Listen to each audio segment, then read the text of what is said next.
Ms. Hogan, thank you so much for joining us today. First off, can we just start with the findings, and what were the findings overall in Nunavut Child Services? Well, we completed an audit just recently. It's our third audit on Child and Family Services in Nunavut. And overall, what we found is that the Department of Family Services is really failing to support the children in the territory as well as the families and the communities. We found failures in almost every area that we examined through Child and Family Services. So for example, when a referral is received, we found that in the 92 cases we looked at, no activity at all happened with a referral in 20 cases. And then when an investigation was started, half of those were never completed over the more than 3-year period that we looked at during our audit. And now, one of the interesting things in the report is that you did not make any recommendations. So why did you not make any recommendations from this?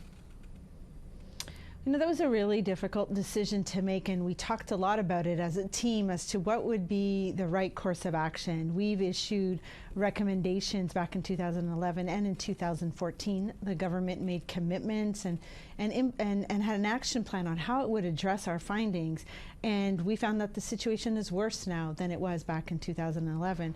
So it was clear for us that a different approach was needed, and it wasn't time well spent to just draft another action plan, but we were hoping the time would be better spent with the government coming together with the 3 departments, seeing a collaborative approach to really start addressing the root causes that we found, but doing so in collaboration with Inuit organizations and the communities to really address the immediate need, but also to find a long-term sustainable solution to the crisis that is present in the territory.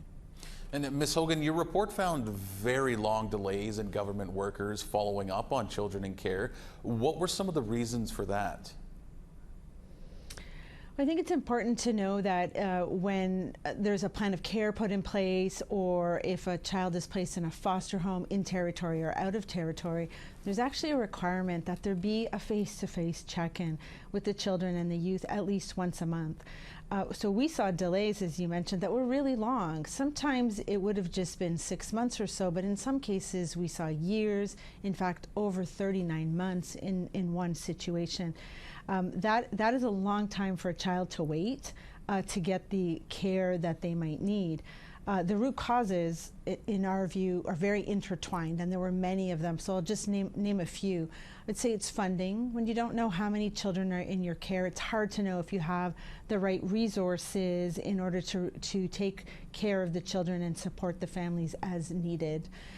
There was really a staff shortage. While there are chronic staff shortages in many of the departments, many of the areas we looked at have almost staff vacancies of almost 50% of their positions. So there's heavy reliance on short-term 4-month rotational contracts. So when you have that, training is really important. And what we saw is big delays in access to training. So many individuals never received any training during their 4-month contract.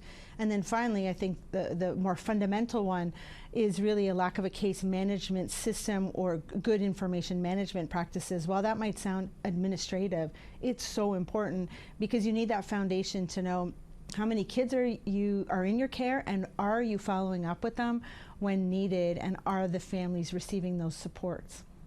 And the report also notes an alarmingly low number of security checks done on people fostering and living with children in care as well. What are some of the risks involved there and with that? So it's a really tough decision to take a child out of their home, but when it's deemed that that's in their best interest, they could be placed in foster homes, whether that be in territory or out of territory. And what we found is that those monthly check-ins with those foster homes was not happening as required. But we did then look at individual foster homes, and in the sample that we looked at, the majority of the checks, the security checks that were supposed to be done were not done. So those security checks are making sure that the adults who live in that home do not have a criminal record. So we only saw a follow-up done on one case. What that means is that the child might still be in harm's way when you move them into a foster home. So it's really just not doing the due diligence to ensure that the foster facility is one that will ensure good emotional, cultural, and just a caring environment and support for all the children that might be placed there. Well, Ms. Hogan, we'll have to leave it there, but we certainly appreciate you coming on and updating us on the situation. So thank you so much, and we really appreciate it. Thank you.